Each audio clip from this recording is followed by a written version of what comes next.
Everyone knows that we're a part of something huge. This community is big and it's full of people who care. They care about themselves. They care about each other. They care about community. You wouldn't be doing CrossFit if you didn't care about yourself on some level. It's hard. If it were easy, everyone would be doing it because it works. You come to know the people in the community.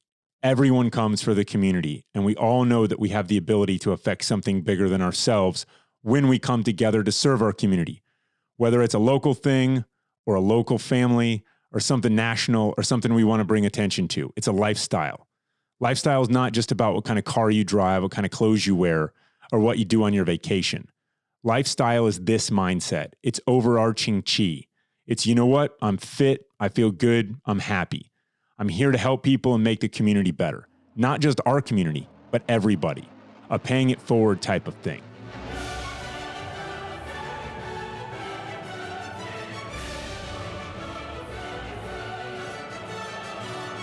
Welcome to Glorious Professionals, episode 24, brought to you by Go Ruck Media. I'm Jason, here with Rich, and we're back for part 2 of our conversation with Jimi Letchford, a Marine Corps infantry officer and former director of CrossFit International.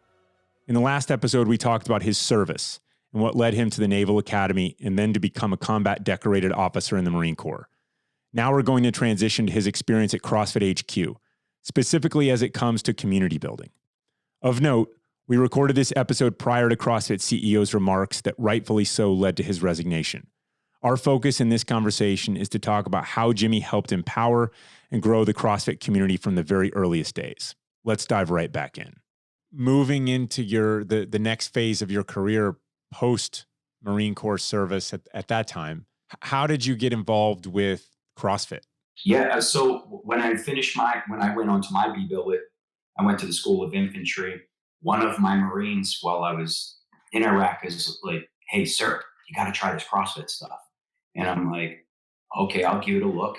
You know, I'd always train my Marines, and anybody who served with me knew, hey, we did ground fighting. It was just raw, you know. And then one of my lance corporals at the time had found this CrossFit thing, and he was fit as all heck. And so he's like, "Sir, you got to try this." Finally, I think he got the courage to go, "Sir, check out this CrossFit thing." So I go on to CrossFit.com, and I'll never forget that day that this guy was doing a bar muscle up at like a jungle gym. They had this video of this dude who did this pull up, and he just did pulled up straight and then went over top of the bar like in this perfect synchrony. And I was just like, "Holy shit." I'm like, that is insane. So I tried one of the workouts. I'm like, whoa, this was crazy. And so I started doing CrossFit myself. When I got to the School of Infantry, where I was a company commander, I started implementing it into the POI for my company, the program of instruction. And so I knew exactly where our Marines would be. I knew machine gunners would be at this range on this day, and this just 0311s would be doing this on this day. And so I made a workout program for them at each range. And so machine gunners on this day, they'd be doing this. And so for the 12 weeks at the time that they were there, they were doing CrossFit. Well, it got the attention of Headquarters Marine Corps. Colonel Brian McGuire at the time called me up in my office. He's like, "Hey, Letchford, this is Colonel McGuire of Headquarters Marine Corps." And I'm like, "Oh, sir, hey." Felt like I needed to pop up to attention. Oops. And yeah. And so he's like, "Hey, we heard you doing a CrossFit thing out there." And I'm like, "Yes, sir." He's like, "What's your Fran time?" And I'm like, I don't even remember, sir. I was just like really kind of perplexed of why this guy was calling me in this little office on Camp Pendleton and how he even got my number. And he's like, "This CrossFit thing's really picking up." He's like, "We'd like to send you to a seminar, and then you can write a report. Let us know, how does this look for the Marine Corps?" And I'm like, "Okay, sounds good." And I was like, "What's a seminar?" Like CrossFit at the time, I didn't know what seminars were. I was just following the workout. I was a Marine. It was just a workout program, right? And so I hang up the phone. I call my wife. I'm like, "Hey, babe, the Marine Corps wants to send me to a seminar." She's like, "What?" I'm like, "Yeah, seminar. They're going to fly me to Canada for 5 days, and I'm going to go and learn about CrossFit." And she's like, "That crazy shit you've been doing where you're swinging things and then running out the gym doors?" And I'm like, "Yeah." And I was like, "Isn't it awesome?" She's like, "Yeah, and I'm going to be home with the 2 kids, right? Yeah, sounds amazing. So I fly to Gagetown. I meet, and that's where I met, the staff at CrossFit. So I met the founder, Greg Glassman. I met Dave Castro, Nicole Carroll, and a couple others up there. And it was just, Greg's like, kid, I really like you. Let's keep in touch. And I'm like, okay, yeah, sounds good. And so I go back, I write my report, things continue to go, getting ready for my next billet, right? Going on to command level kind of schools and things like that. And Greg and I were talking the whole time, and he's like, I'd like for you to train for me on the weekends. He's like, I can't pay you. And I'm like, well, I can't get paid anyway, but he's like, come out and train some of these seminars. And I'm like, okay, sounds good. I called my wife and I was like, Greg wants me to train. And she's like, you're shitting me. And I'm like, yeah, no, he can't pay me right now, but I think this is going to be big one day. And she's like, you are not going to be out in the field all week. And then on the weekends, go do that crazy shit that you guys do and like not get paid for it. She's like, we don't even have any money. Like, how are you going to pay for like your travel and stuff? I'm like, nah, trust me, babe. I think this is going to be good. And so I did that for a little bit. And when I was getting out of the Marine Corps, I had to take a regular job for a short stint so that we could buy a home out here and everything. But I was training for Greg when he started to pay me, and Dave Castro and Nicole, and at that time this was 2008 ish, and CrossFit was really starting to get some steam, and we were doing one seminar a weekend, and then it turned into two seminars a weekend. And Greg couldn't maintain that pace. Like, he obviously couldn't be in two different places at one time. So then he started delegating people to do these seminars, and it picked up real quick and continued to kind of grow inside of the company as this beast grew. So how's that transition like? Because I've done that myself. You go from the military to the civilian world, and what was it like for you? It was a bit of a challenge for me. Yeah, it was. I kind of went back into that bull in the china shop kind of situation. In fact, Greg used that a bunch of times. He's like, kid, you're like a bull in the china shop.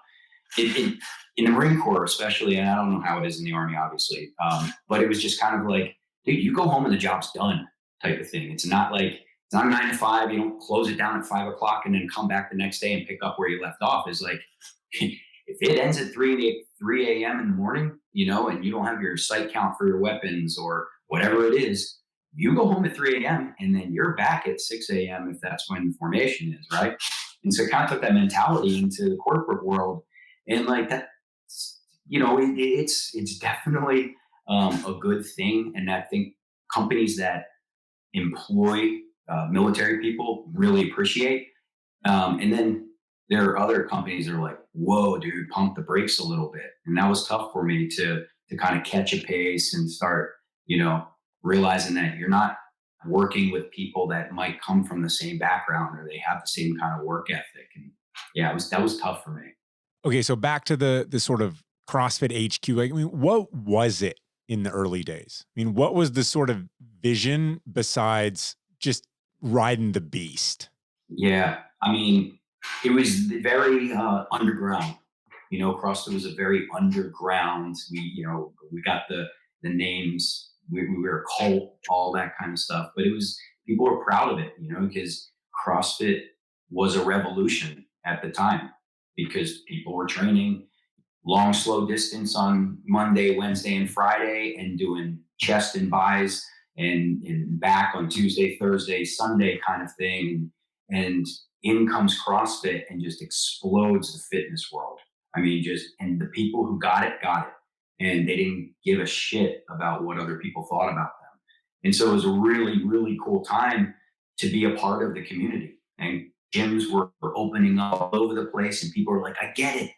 I'm a CrossFitter too, and wearing their CrossFit shirts proudly. And on the blog at the time, CrossFit.com, just people making relationships and community building inside of the comments, just like Jason, you'd be like, hey, I just did Murph for the first time, 53:45, and people would be on, be like, dude, great job, nice. And someone would go on like, hey, I don't have a weight vest, what should I do? And other people jumping in and saying like, well, here's some substitutions, and some scaling methods. And just this whole conversation in this virtual blog world before there was Facebook and social media and all this stuff. It was just a really neat, neat time. And it was growing like wildfire, wildfire. I don't know if that answered your question, but like I'm just kind of getting some like nostalgia. Yeah. So the general business model, though, of sorts, is CrossFit was there to support affiliates. Affiliates would pay a fee Hmm. to CrossFit headquarters, and CrossFit headquarters would put out training and programming. And from my perspective, and I have a little bit of there's plenty of time between then and now to kind of look at it, but the secret sauce was the actual community. Yeah. Or else what? You go to LA Fitness with your headphones in, and like you say, you're doing chest and tries on Tuesday, and you're at New York City Sports Club and you're staring at some screen on a treadmill, and you hate it, right? You don't know anybody. You're there with strangers. And Right. so my foray into CrossFit was phase 3, my MOS communication sergeant phase in the Q course, where there was 2 instructors named Blade and Razor. They were like, they gave themselves those names and then they completely backed it up, right? Or shit, I don't know. Maybe they'd been given it from their teams or whatever. It didn't matter. They backed it up, right? And they're like, there's this new thing called CrossFit. It's going to make you what you need to be for your countrymen. And so Yeah. it's high intensity training. You're going to do 15, 20-minute workout. For most people, that's good, is what they say. Well, for us, we're going to do that. And then we're going to go on a 10 to 12 mile ruck or a run or whatever. And then we're going to come back and we're going to do some more CrossFit. It's awesome. Right. Yeah. And it was just some Fight Club stuff. I mean, we were out there in the middle of a dirt field with pull-up bars, and Blade specifically would pull up his whatever F950, the biggest truck that money could buy with the biggest tires that money could buy. And he would just blast his music. And it's oh dark 30 in the morning. And it was awesome. Yeah, those were the times. It was exactly that. It was raw. People were doing it in regular Globo gyms as well, getting a group of people. And that's how I did at the School of Infantry. There was a 52 area gym, and I would do CrossFit. And then eventually one of the guys was like, hey man, I'd love to do that with you. And next thing you know, there were, no kidding, 15 dudes in a regular Globo gym, swinging dumbbells and then running out 2 sets of double doors to hit a 400-meter run point, and then coming back in and opening the doors, and then going back in to do pull-ups and kettlebell swings and whatnot. It was very raw, and it was amazing. But like those small little communities, right? Those 15 guys that it turned into with mine, like we didn't miss it. It was, and we posted our times to each other on a whiteboard and whatnot. And it was just, that was happening all over the place. And that was the revolution, right? You had gyms opening up, having these micro communities of 100, 150, 200 people that knew each other, that hung out together. They knew each other's families, and they're still there now. There's 15,000 CrossFit gyms around the world that have these communities, and it's kind of this like, Jason, you said it, Fight Club kind of thing, where it's like a nod, like, yeah, I'm a CrossFitter, you're a CrossFitter, kind of thing. And when you have that kind of interaction between people, it's inevitable growth, right? It's an inevitable, it's going to happen. The growth's going to happen, when you have real interactions. I mean, Greg, and still, CrossFit still does this, but, he always would say, hey, look, we got to do the right thing for the right people for the right reasons. And if we do that, then this is going to happen. And so CrossFit, like its revenue streams are the affiliate program and its seminar program. And that's really it. There's CrossFit games and everything, but like that's not intended to make the company money. It's just a proving of fitness for around the world. And so CrossFit HQ, they support their affiliates. They support that affiliate community. And the other thing that like I really took away from that experience at CrossFit was, you go, look, we're not building skyscrapers. We're more like shepherds to a forest. We're not like engineering all this stuff and saying this goes here and that goes here, and bringing in the cranes, but we're just making sure the forest is watered and not pulling growth, but just help supporting it. So that was going to be my follow-up. You kind of answered it, which was how did you view, what was the vision for how you were going to sort of harness the growth that was natural? For me, like and everybody at HQ, CrossFit HQ, he had a different role and does different things. Obviously, like any business, right? And Nicole Carroll and Dave Castro running the seminar program, and man, that thing is dialed and it is professional. And Dave and his team on the CrossFit Games, that thing, same thing, professional, dialed, extremely sexy for the brand.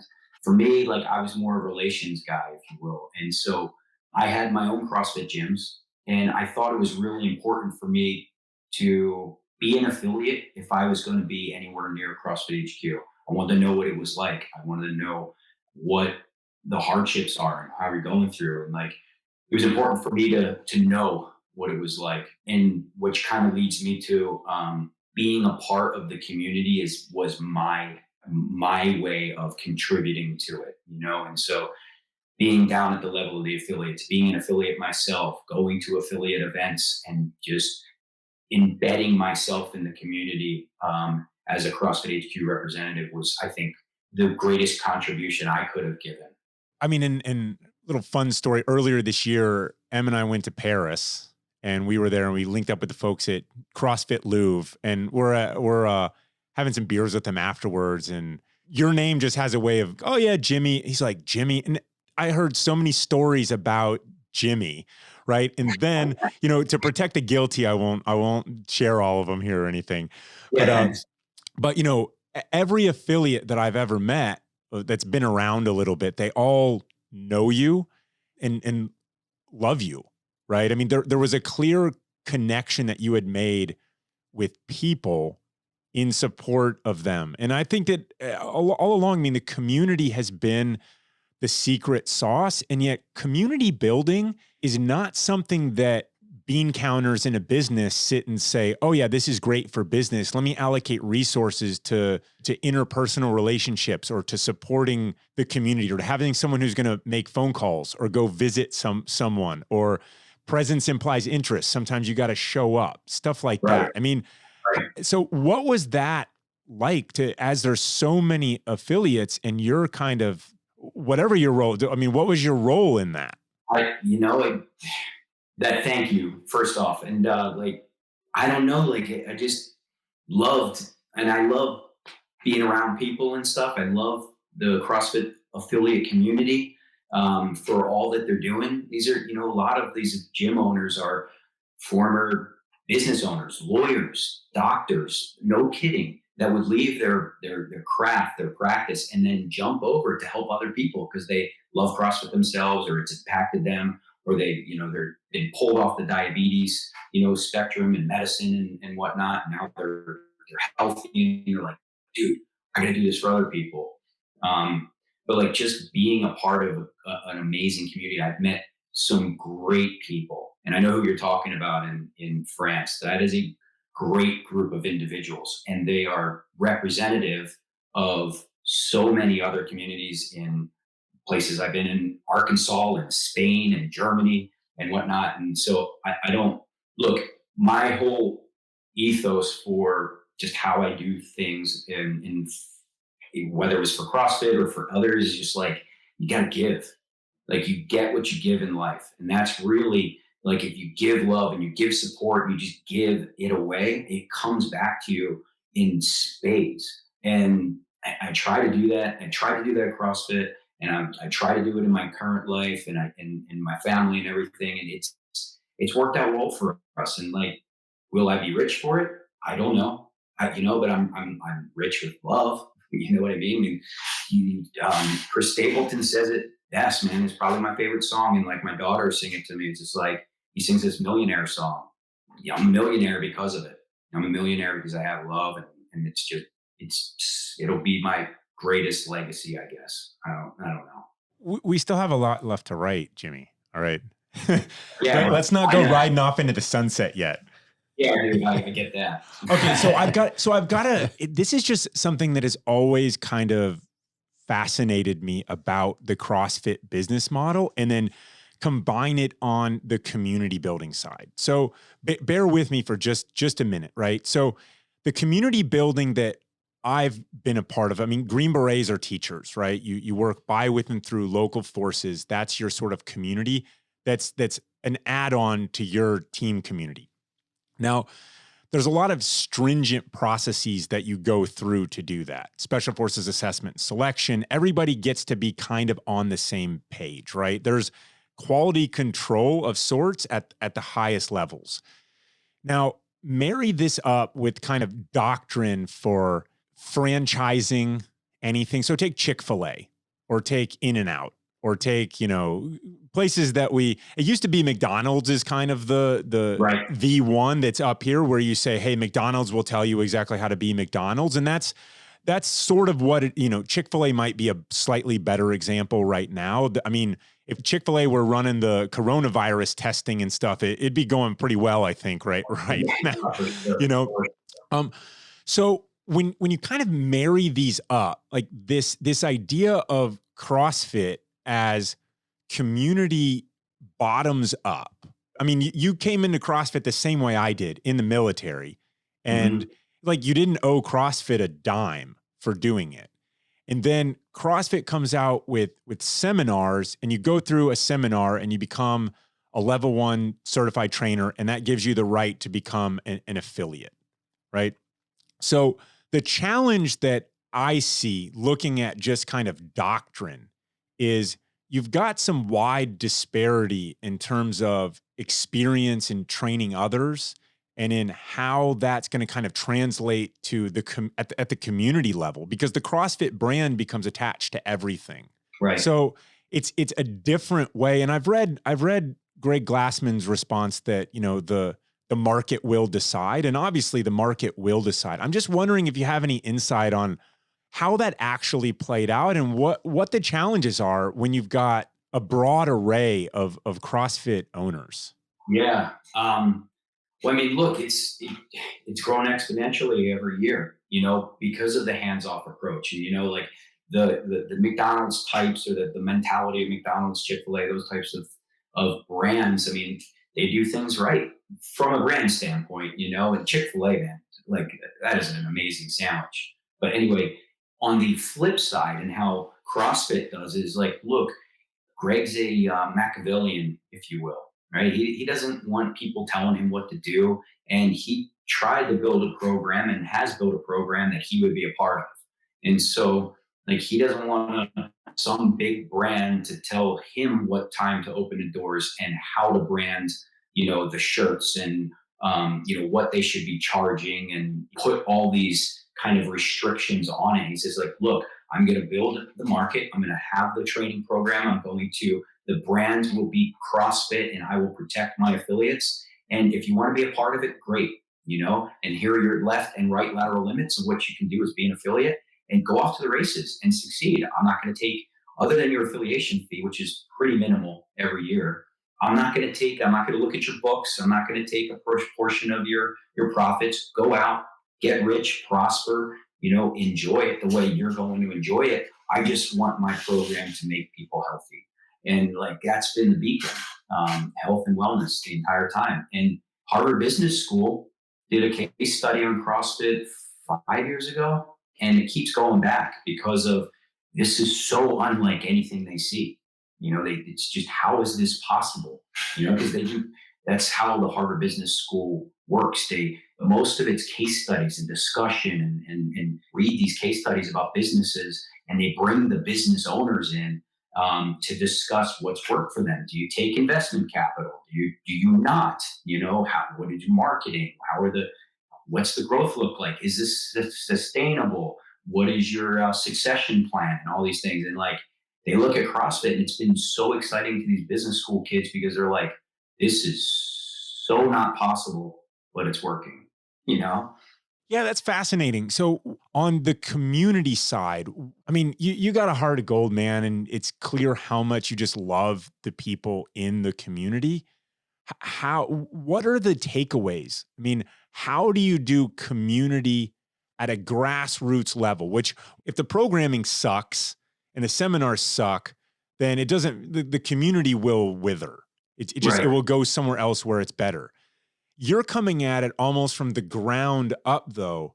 what are your takeaways? Because I believe in community driven grassroots style marketing. Yeah. There's a lot of magic in there.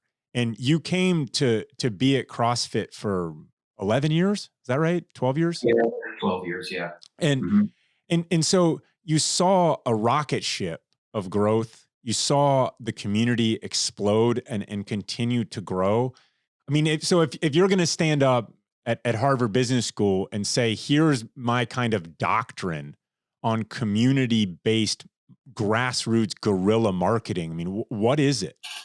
Look, building community is, and I think you know the answer to this, but I appreciate you asking me. I mean, like, look, people want to be around other people. Like, they don't want to be around assholes. They want to be around people that care about what they care about, and they want to have authentic relationships around something that is authentic, and CrossFit's very authentic. It could be raw. It could be, especially in the earlier days, it looked raw. It's not crazy polished, but it works. You know what I mean? And people rallied around that, the authenticity of it, and the matter of fact that the brand took, that said, like, look, we don't give a shit if there's a food pyramid. This is bad for you, and this is how everyone should be eating. Really, the whole paleo way of eating spawned from CrossFit, and the largest voices in the paleo community spawned from CrossFit. But, like, I'm kind of going on a tangent there. Look, building the community needs, and any community it is like, you just got to have a relationship, with one person, and then and make it authentic, and continue to have that authenticity and that relationship with others, and let them do it too. When we were originally talking, and I'm not going to bring up the brand name, but when I was selling, I call it selling sponsorships for the CrossFit Games, because that's what it was. As a matter of fact, was that no one knew what CrossFit was, and I was calling up friends that were doing very well in their own worlds and everything, and I'm like, man, trust me, this is going to be big one day. And some brands got it, and they got on that rocket ship and have done very well with the CrossFit community and games and whatnot. But there were some brands, one major one that is on, is a public company. And in a very large room, I was giving them a brief on CrossFit, and they asked me something very similar to this. And they're like, we just want to get back to grassroots. And everyone talks about, like, we want to get back to grassroots. And the truth is that you can never get back to grassroots. You either are or you're not, And so, like, you grow grassroots, and you continue to grow if it is grassroots, and you just try not to screw it up, but you never can go back to being grassroots, because it just doesn't happen like that, like, you can't just snap your fingers and be like, all right, we're going to be authentic, and we're going to have all these great relationships, and we're going to do things because it's the right thing to do. You know what I mean? It just doesn't happen. And so, long-winded answer to your question is just, like, authenticity and relationships. What would you say? And by the way, that's exactly right. I mean, from our experience, you don't make it and then decide to care about people that helped you along the way, right? Yeah. It's you either are bringing people along with you, or there's a different way to build, which is you go into isolation and you create something and you show up and people buy it. I mean, I'm not knocking that kind of a business. I think the word community has been completely whored out though, Yeah, for sure. right? It's a word that has taken on too many meanings. Mhm. I mean, to me, a community has to have some type of shared values and shared time in the real world. And you have a real connection.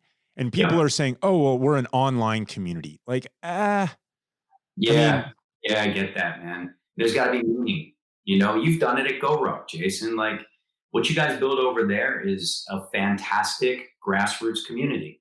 And you have micro communities that get together and they rock together and they train together because they want to be fit and they want to be outdoors and they want to challenge themselves and be better. And you can build a community around something like that. You can build a community around service. And I'm not just talking military service or first responder service, but you can build it around contributing to the local homeless population, or cleaning up the beaches, or just volunteer wrestling coach. Like, you can build communities around that because they have purpose, they have real substance to them.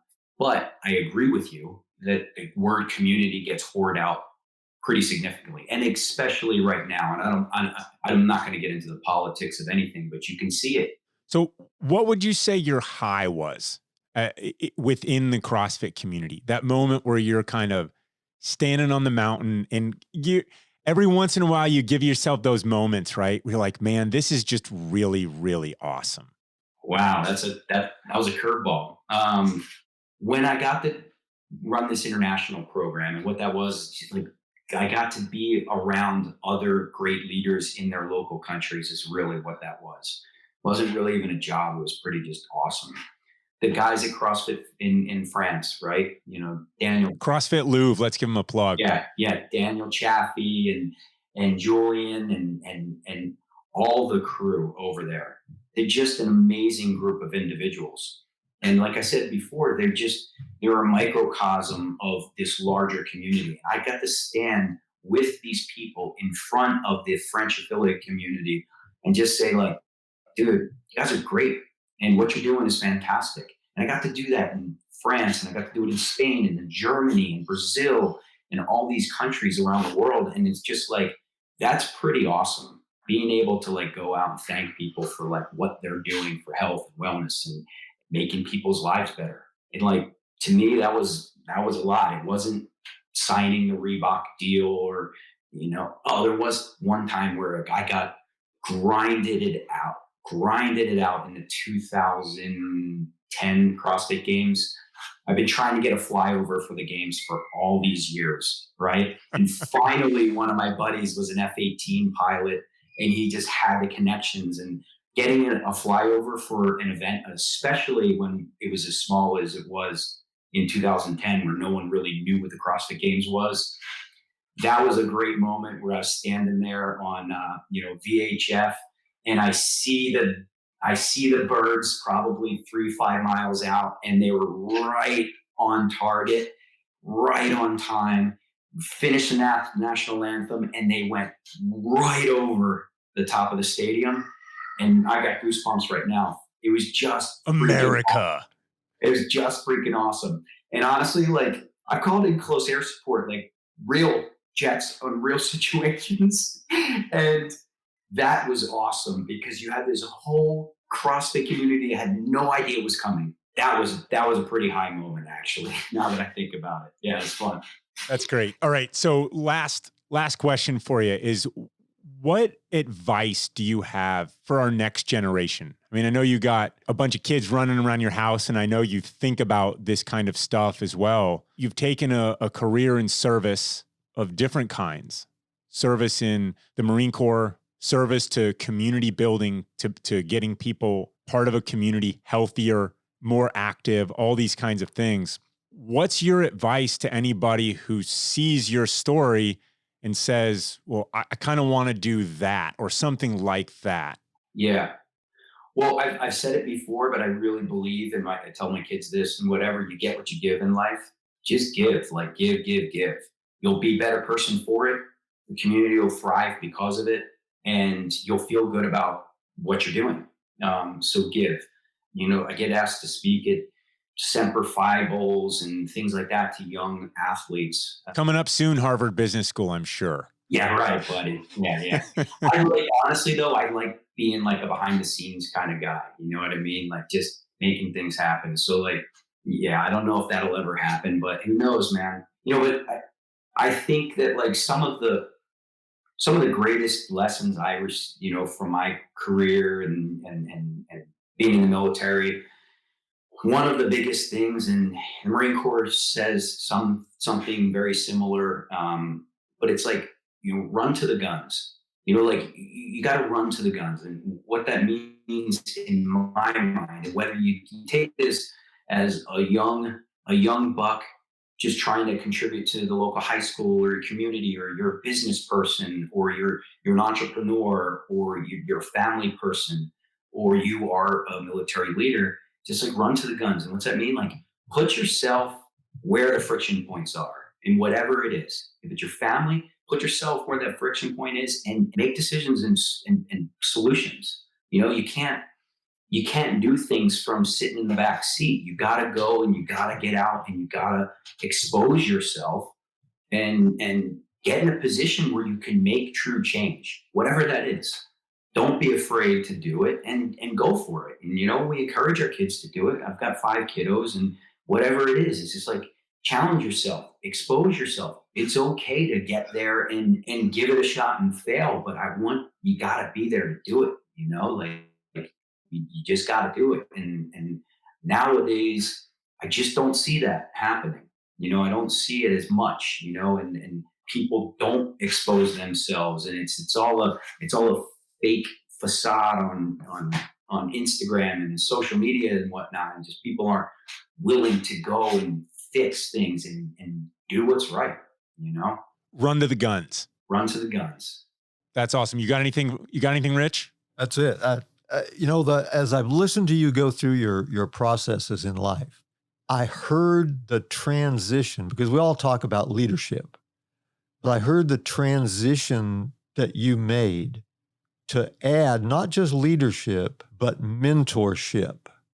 And there's a difference between the two. You can be a leader without being a mentor, but to be a really good leader, you need to be a mentor also.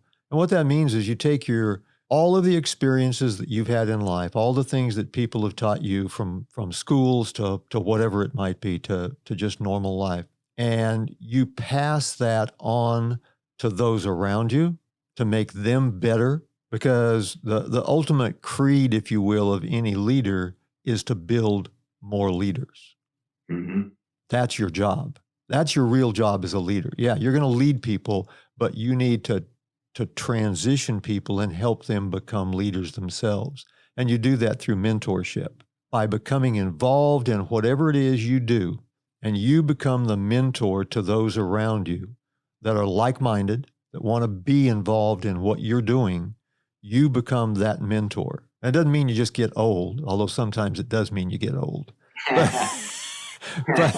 But you can be a mentor at any age, and I think you've proven that throughout your career, throughout your life. And a lot of people don't think about that, but I think that's a very important thing to do. Yeah. You move to those friction points, whatever you're talking about, and you become a mentor to help those around. It doesn't mean you solve every problem all by yourself, but you solve problems by teams, and you mentor the team. Amen to that. You nailed it. Rich, that's like so spot on. And that's like, I pride myself in it. And, when coaching a local wrestling team or whatever, like just to be able to have that engagement with a young kiddo and to, touch their life in a way that they haven't, like they might not have that mentorship is something I enjoy and pride myself in. So I've never really looked at it that way, but like, man, you nailed it right on the head.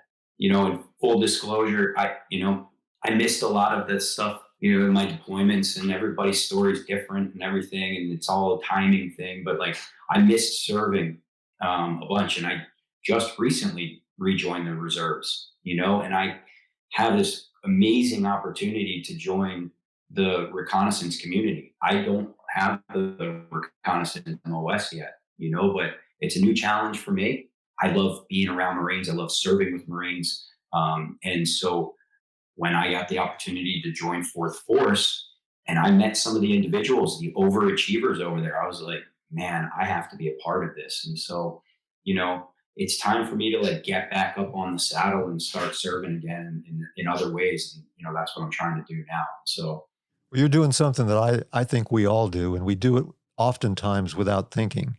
We continually reinvent ourselves as we move from one phase of our life to another. And it can be a big move or it can be a small move, but we continually reinvent ourselves looking for new challenges. Then you become your new self. It doesn't mean you do away with what you've been before. It means you build on what you've been before, and you are now moving into another phase. Yes, I love that. All right, Jimmy, we love you, man.